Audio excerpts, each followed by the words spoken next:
GetonAgain Garment Marker CAD. Set different strip lines in the strip marker. Like this. Click Strip tool. Click Define Material to set the strip line. Here you can see the horizontal and vertical. In here you can set the material strip size. In the right, you can preview the strip lines. In here, you can set the strip line start position and lines.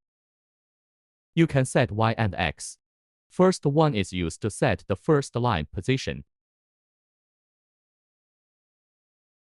Other used to set different distance strip lines.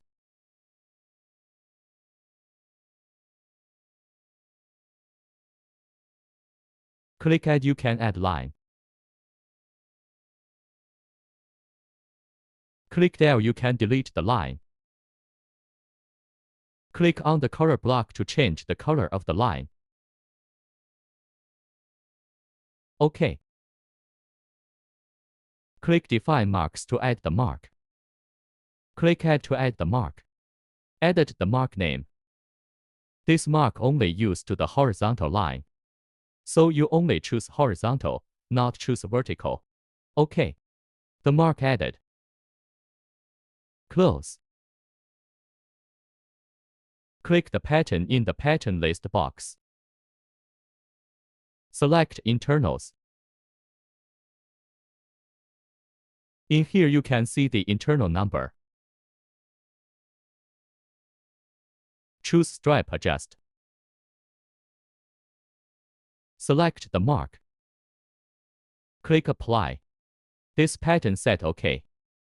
Set Next Pattern.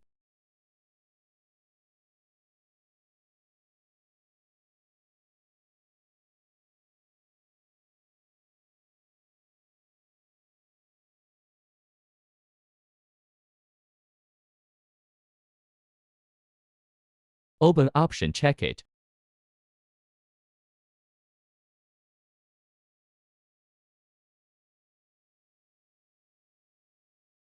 Thanks for watching.